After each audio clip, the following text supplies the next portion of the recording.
Bismillahirrahmanirrahim. Innal hamdalillah nahmaduhu wa nasta'inuhu wa nastaghfiruh wa na'udzu billahi min shururi anfusina wa min sayyiati a'malina. May yahdihillahu fala mudilla lahu wa may yudlil fala hadiyalah. Asyhadu an la ilaha illallah wahdahu la syarika lah wa asyhadu anna Muhammadan 'abduhu wa rasuluh alladzi la nabiyya ba'dah. يا أيها الذين آمنوا اتقوا الله حق تقاته ولا تموتن إلا وأنتم مسلمون. Alhamdulillah, ikhwani fiddin rahimani wa rahimakumullah, kita bisa bertemu kembali dalam majelis yang mudah-mudahan diberkati oleh Allah.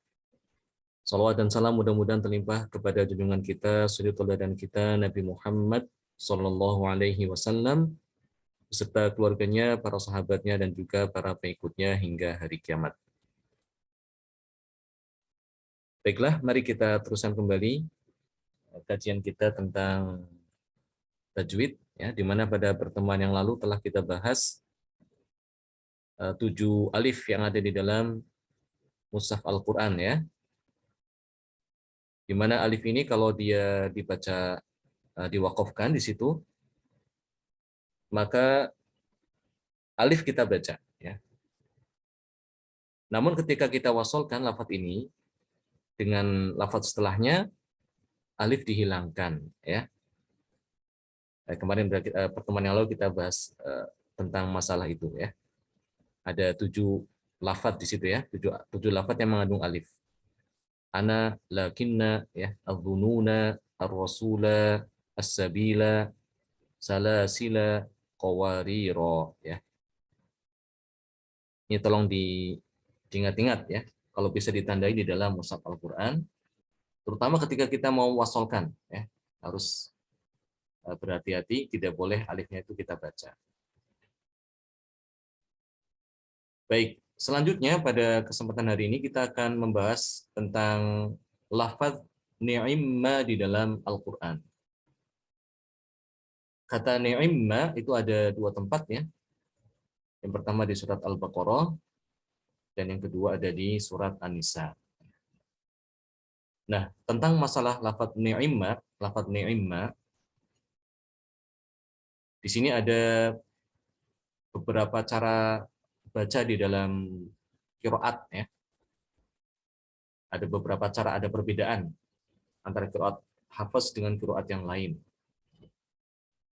Asal kata daripada ni'imma itu adalah ni'mama, ya. Asalnya apa? Ni'mama. Berarti di sini ada idgham, ya. Ada idgham dari mim. Mim diidghamkan ke mim sehingga menjadi ni'imma. Asalnya ini, ya. Asalnya dari kata ni'mama. Kemudian sukinat al-mim al-ula lil idgham. Kemudian mim yang pertama itu disukunkan. Disukunkan. Jadi ni'ma, seperti itu. Setelahnya kemudian udghimatil mim al-ula fi tsaniyah. Ni'ma fasara indana sakinat. Kemudian setelah mimnya itu sukun, mim yang pertama ini, mim sukun yang pertama diidghamkan ke mim yang kedua, ya. Sehingga dikatakan di sini ada 2 sukun, ya. Ada 2 sukun, sukun ain, kemudian sukun mim. Nah, di sini dikatakan lil qabailil arabiyyah fi nutqi ni'imma salah satu turuq. Jadi kabilah Arab itu ketika mengucapkan lafaz ni'imma itu ada 3 cara, ya. Yang pertama, kasrul ain litakhallusi minil iltiqa'is sakinain. Jadi yang pertama adalah dengan mengkasrohkan ain. Mengkasrohkan ain. Jadi kita tadi kan ini kan membahas tentang masih ada 2 sukun gitu, ya. Jadi masih ada kaitan dengan materi pertemuan 2 sukun. 2 huruf yang sukun dalam satu kata atau dua kata ya. Di sini ada sukun ain dan kemudian sukun mim ya. Maka ada tiga cara di antara kabilah Arab itu dalam menghadapi atau mengucapkan lafaz ni'imma. Yang pertama dengan mengkasrohkan huruf ain yang tadinya itu sukun dikasrohkan jadi menjadi ni'i gitu ya. Kenapa dikasrohkan? Untuk menghindari pertemuan dua sukun. Ya. Maka disinilah riwayat Hafiz dia itu membacanya dengan demikian ya. Ni'imma ya. Ni'imma ini bacaan riwayat Hafiz dan selainnya. Yang kedua, cara yang kedua ya, ikhtilasu kasratul ain nutquha sari'ah ma'a khafdi sautiha. Ya. Cara yang kedua adalah dengan membaca ain itu dengan cepat. Ya. Kasroh ain itu dibaca dengan ikhtilas namanya ya. Dibaca dengan cepat dengan suara yang rendah dibandingkan dengan sebelum dan setelahnya. Jadi bacanya ni'imma ya, ni'imma. Bukan ni'imma tapi ni'imma. Ya, bisa bedain ya? Ni'imma ini bacaan Hafiz ya. Bacaan selain Hafiz ada beberapa yang seperti ini, di antaranya Syu'bah, Imam Syu'bah dibaca dengan ikhtilas kasratul ain. Lain yang kasrah itu dibaca dengan cepat ya, kurang dari satu harokat. Ni'imma, ni'imma ya. Demikian juga riwayat Qalun ya. Qalun dan selainnya. Kemudian yang ketiga, cara yang ketiga, ibqa'ul ain as-sakinah ma'a ma fihi minas su'ubah. Jadi yang ketiga itu adalah tetap dia menetapkan adanya sukun lain. Lainnya itu tetap dibaca ya. Itu kan lainnya kan sukun ya. Kemudian juga jadi walaupun dia itu susah tetap dibaca ya. Ini bacaan lewat Syu'bah juga ya. Jadi Syu'bah itu ada dua wajah. Pertama dia membaca dengan ikhtilas dan yang kedua dengan menetapkan ya sukunnya ain. Ni'ma seperti itu bacanya. Ni'ma.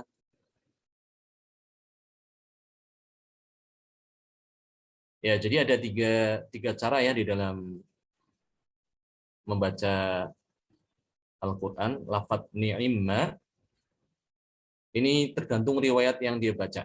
Ya, kalau riwayat Hafiz itu mengambil yang pertama, dibaca normal, ni'imma. Ya, biar tidak penasaran, coba kita lihat ayatnya ya.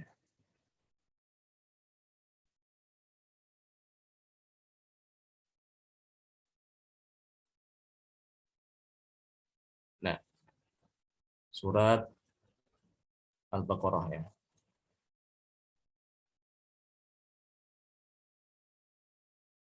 Itu terlihat di situs screen mushaf atau PDF tajwid? Quran Ustaz, PDF Quran. Oh ya udah, ya.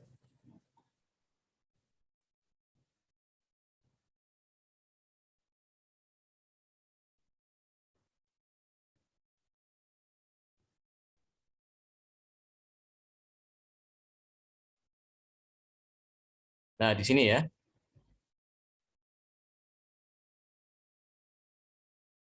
Ini tempat yang pertama pada kata lafadz ni'imma.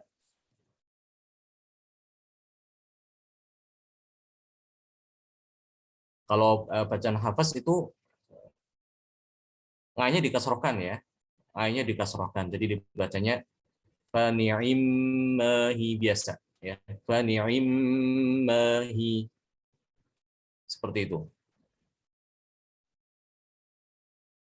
Itu bacaan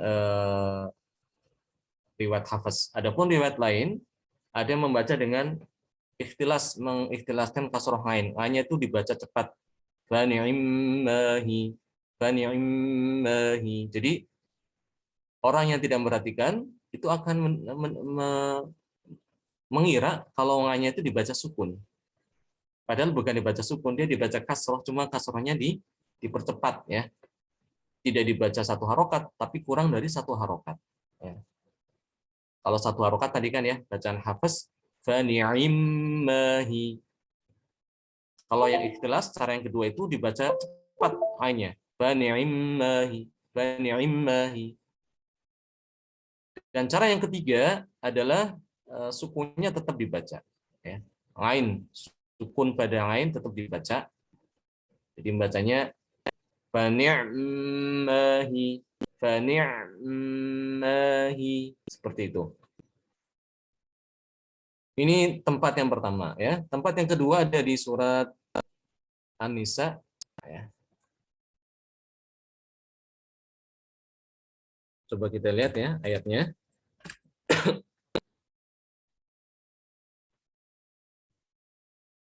Surat Al-Imran.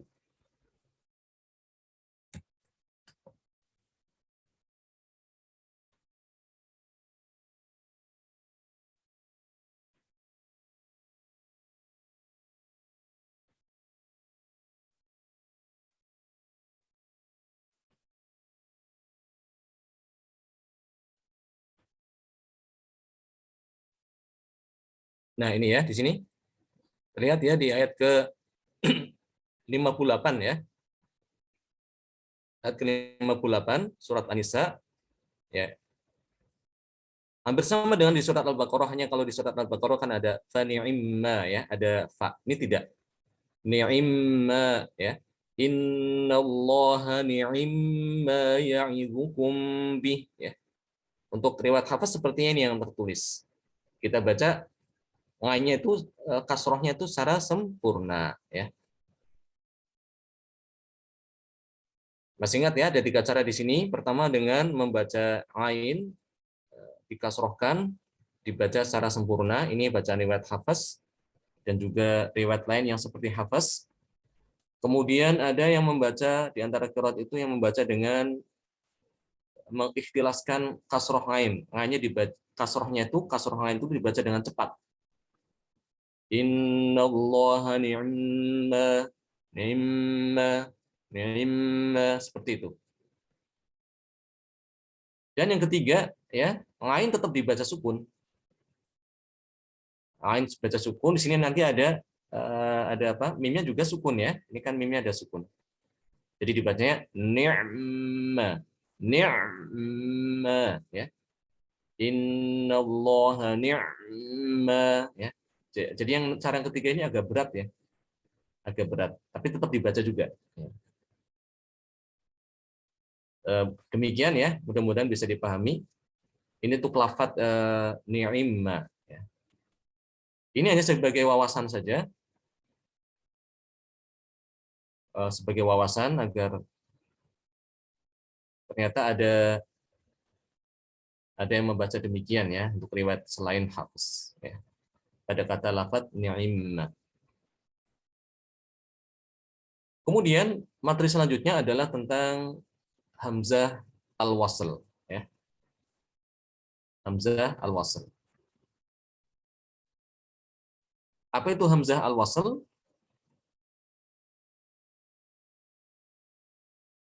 Yu'ta biha litamakuni minal bad'i bisakin tathbutu fi bad'il kalam wa tasqutu fi waslihi. Jadi hamzah wasl itu adalah hamzah yang dia itu diucapkan pada lafaz yang dimulai dari huruf yang sukun. Supaya bisa diucapkan, dia diberi hamzah ini. Sehingga hamzah wasl itu ada ketika dia diucapkan pada permulaan bacaan ya. Namun kalau dia diwasolkan dengan kata sebelumnya, hamzahnya hilang ya. Hamzahnya hilang. Contoh hamzah wasl ya, ini di sini disebutkan mitsaqal ladzina ya. Di mana hamzah wasalnya? Alladzi ini ya. Alladzi ya. Kalau kita berhenti pada kata mitsaq ya, kita putuskan di sini, Kemudian kita mulai dari kata setelahnya, kata setelah mitsak, ini kan dia dimulai dengan sukun ya. Ya, lam. Tidak mungkin orang Arab dia itu mengucapkan huruf pada lafadz yang diawali hurufnya itu sukun. Jadi tidak ada orang Arab dia itu mengucapkan lafadz yang pertama itu sukun, enggak ya, tapi dia harus diawali dengan huruf yang berharokat. Ya, sebagaimana ketika berhenti juga tidak boleh dibaca harokat, tapi dibaca sukun. Seperti misa kok ya, ketika berhenti misa kok, bukan misa kok ya, enggak demikian ya. Sebagaimana dia wakaf dengan mensukunkan huruf ya, maka ketika membuka atau memulai bacaan maka dengan mengharokati huruf. Nah, di sini pada lafadz alladzina itu kan dimulai dengan sukun lam ini. Ini tidak mungkin dibaca demikian. Ya, untuk supaya bisa memungkinkan dia membaca maka diberi hamzah, namanya hamzah wasol ya. Jadi dia akan ada kalau dia dimulai dari sini. Alladzina ya, kata a ya, huruf a itu. Ini. Lihat enggak? Kurang besar ya. Oh, ya. Sini ya. Kalau diamati di situ dia tuh di atas ini alif ada kepala sot ya. Kepala sot seperti ini. Ya. Ini kalau di mushaf yang ada di Timur Tengah ya. Nih. Ini namanya hamzah wasol. Dia hanya ada ketika dibaca ketika dimulai lafaz dari situ yang diawali dengan sukun. Tapi kalau dia disambung dengan kata sebelumnya, maka hilang hamzah wasolnya, tidak dibaca. Ya, secara tulisan dia ada tapi tidak diucapkan. Mitsaqal ladzin, mitsaqal ladzin. Tidak boleh dibaca mitsaqal ladzina, tidak boleh demikian ya. Dia hilang. Alladzina yadhkurun ya. Wahdina, ini juga hamzah wasol. Hamzah wasolnya ini ya. Ya. Kalau di wawunya tidak dibaca menjadi ihdina ya. Seperti ini. Ihdina bacanya ihdina. Tapi kalau dia dibaca dengan lafaz sebelumnya, hamzah wasolnya hilang. Wahdina. Ya. Hamzah wasol tidak dibaca kalau diwasolkan dengan kata sebelumnya. Nah, itu pengertian daripada hamzah wasol ya. Itu hamzah yang dia hanya dibaca pada permulaan lafaz dan akan hilang atau tidak dibaca ketika dia disambungkan dengan kata sebelumnya. Nah, hamzah wasol ini dia bisa memasuki isim, bisa juga masuk ke dalam huruf dan masuk ke dalam fiil. Ya. Isim atau jamaknya asma itu kalau kita terjemahkan kata benda ya. Kata benda atau noun. Tapi isim ini di dalam bahasa Arab tidak mencakup kata benda saja, tapi masuk juga kata sifat, ya, kata sambung, itu juga termasuk di dalamnya isim. Ya. Kemudian kalau afal itu jamak daripada fiil, jamak daripada fiil itu kata kerja. Ya. Contoh isim seperti Muhammadun, Zakaria, ya, Allah, Syajarah itu termasuk isim. Alladzina, ya. Hadza yaitu termasuk isim ya. Huwa, hum, hiya dan seterusnya. Adapun kalau afal contohnya seperti yahmilu ya, anzala ya, qara'a, qala ya, jaa misal. Dhahaba, dhahabu ya.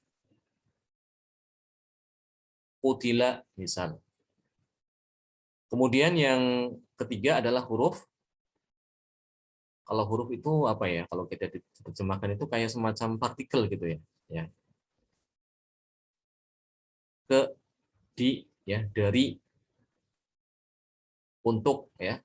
Seperti itu kalau di dalam bahasa Arab namanya al-huruf. Jadi huruf itu dia memasuki isim sama fiil ya. Akan paham artinya kalau dia masuk ke dalam isim atau fiil. Nah, hamzah wasal bisa masuk ke tiga tempat ini, tiga unsur ini. Bisa masuk ke isim, bisa masuk ke fiil, dan bisa masuk ke huruf. Ya.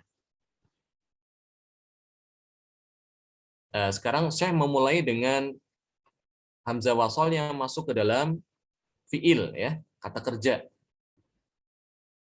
Ini juga penting ini ya, karena akan kita jumpai di dalam Al-Quran, hamzah wasal yang masuk ke dalam fiil. Tentunya kita harus bisa bedain ya, mana itu isim, mana itu fiil, dan mana itu huruf. Itu dipelajari di dalam ilmu nahwu sebetulnya. Ya, hal ini dipelajari dalam ilmu nahwu. Tapi secara ringkas ya, untuk bisa bedain antara mana itu isim dan fiil serta huruf. Isim itu biasanya ditandai dengan adanya tanwin ya di akhir kata ya. Kalau ada kita jumpai ada lafadz yang dia itu diakhiri dengan tanwin, maka dia itu termasuk isim. Ini dalam Al-Qur'an banyak ya. Di dalam Al-Qur'an akan kita jumpai ya kata-kata yang dimulai dari ditandai dengan adanya tanwin ya. Contoh seperti ini. Azwajun ya. Ini ada tanwin ya. Maka kata azwajun ini masuk ke dalam isim. Mutahharatun ini juga isim. Ya. Dhillan isim. Dhalilan isim ya. Jadi setiap ada kata yang di dalamnya mengandung tanwin, dan tanwin itu mesti ada di belakang ya, ada di belakang, ada di bagian akhir kata. Tidak mungkin akan dijumpai tanwin itu ada di depan kata atau di tengah kata, enggak. Pasti dia ada di akhir kata ya. Maka ketahuilah kalau ada kata di situ ada tanwin ya, baik itu fathatain ya, seperti ini azizan, atau dia domatain seperti mutahharatun, atau bisa juga kasroten ya, mesti seperti ini syai'in ya, syai'in, maka kata ini termasuk isim ya. Kemudian ciri yang kedua adalah dia bisa dimasuki alif lam ya. Kalau ada kata kita lihat di situ ada alif lam ya, contohnya mana alif lam?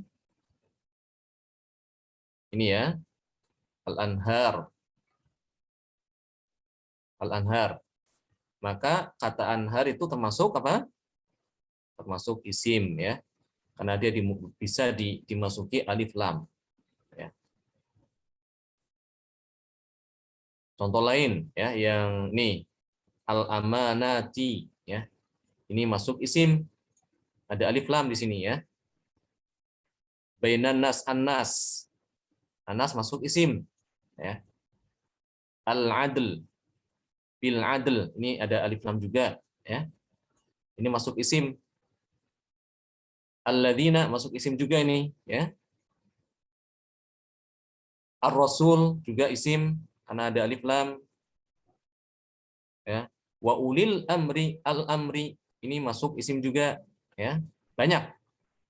Ini salah satu contoh, beberapa contoh ya daripada isim. Kemudian juga ciri daripada isim adalah dia itu bisa dimasuki oleh huruf jar. Apa itu huruf jar? Ya, huruf jar itu adalah huruf yang dia bisa menyebabkan isim yang datang setelahnya menjadi kasroh ya, menjadi kasroh. Huruf jar ada fi, ila, min, ala, ya, an, dan seterusnya ya. Contoh di sini yang huruf jar. Ada yang bisa nyebutin? Yang terlihat di sini? Ini kita sambil belajar sekaligus nahwu ya. Sedikit-sedikit ya. Ayo sebutkan. Ada yang ketemu enggak huruf jar di sini yang menunjukkan bahwa itu adalah isim? Min tahtihal anhar. Iya, benar ya. Min tahtiha. Tahtiha. Maka tahtiha adalah isim ya. Ya, kenapa isim? Karena dia bisa didahului oleh huruf jar. Huruf jar itu min, ila, an, ala, ya, li, ka, dan seterusnya. Ya. Ila, coba ila. Nah, ini ila ya. Ila ahliha. Ila ahliha. Tadi kan dikatakan bahwa huruf jar itu bisa menyebabkan isim setelahnya itu bisa kasroh ya. Mana kasrohnya? Kasrohnya mana? Itu pada ini. Ahliha ya. Jadi ahliha. Aslinya itu ahluha. Ya. Tapi karena dia ketambahan atau kedahuluan dengan huruf jar, ini huruf jar ya, ila ini, maka menjadi ahliha. Ya, bil, ini juga huruf jar ini ya. Adli berarti al-adli dia itu apa? Isim. Ya, di samping dia itu ada alif lam, dia bisa kemasukan huruf jar. Ya, ini contoh apa ciri isim seperti itu. Ya, fi syai'in ini juga syai'in juga huruf isim karena kedahuluan oleh huruf jar fi ya.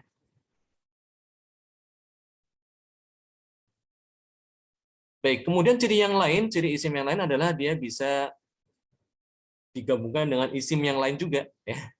Jadi kalau ada isim kok bisa digabungkan dengan isim yang lain, maka itu juga isim ya. Contohnya di sini seperti al-yaumil akhir ya. Al-yaum itu isim, al-akhir juga isim ya. Ahsanu ta'wila ya. Ahsanu ta'wila. Ini ahsanu isim, ta'wilan juga isim. Jadi bisa digabungkan. Jadi ini kayak menjadi satu kata ya, seperti kalau di dalam bahasa kita mungkin kata majemuk gitu ya. Bukunya Muhammad ya. Rumahnya Ustadz misalnya ya. Kitabullah ya. Kitabullah. Kitab Allah ya. Baik, itu diantara ciri isim. Adapun ciri fiil, ya, ciri fiil itu dia mengikuti pola-pola tertentu ya, yang berbeda dengan pola apa isim.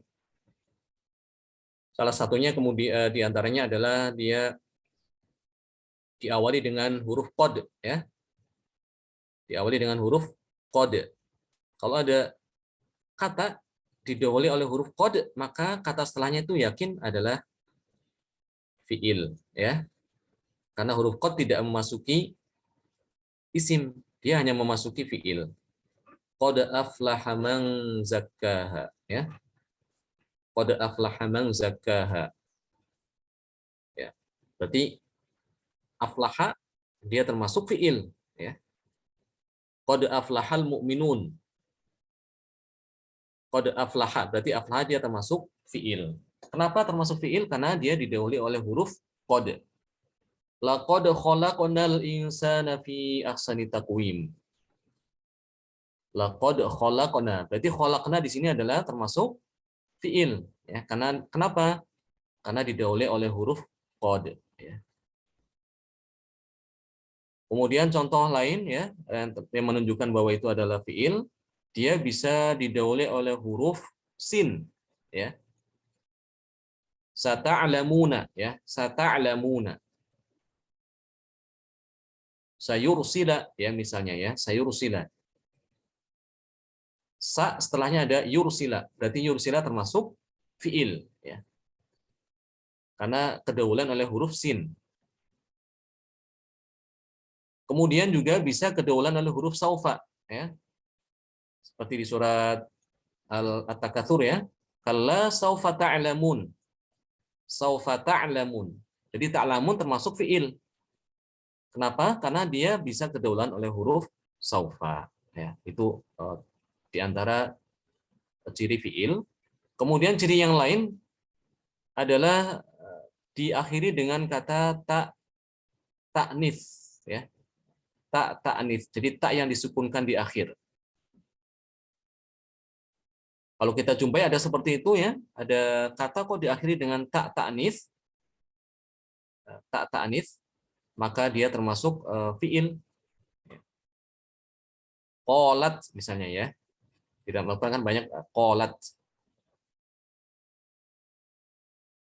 Berarti qola termasuk dia itu apa? Fiil ya. Dhahabat misalnya. Berarti dhahaba dia termasuk fiil. Kenapa diakhiri dengan tak ya? Diakhiri dengan tak ya.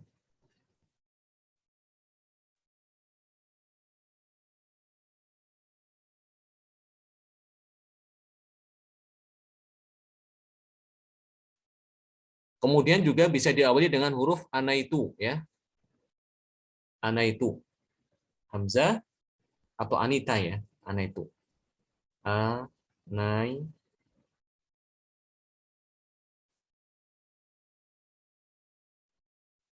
Huruf hamzah, huruf nun, huruf ya, huruf ta ya. Ini umirtu ya. Ini ada huruf hamzah. Uslima ya. Ini termasuk fiil ya. A'budu ini fiil ya. Ja'a ini fiil juga ya. Nuhitu juga termasuk fiil diawali dengan huruf nun. Anita, anitu ya.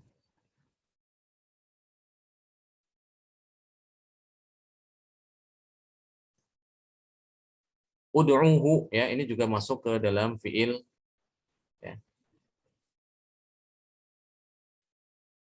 Ya, adapun kalau huruf maka setiap kata yang tidak memiliki tanda isim dan tidak memiliki tanda fiil itu termasuk apa? Huruf.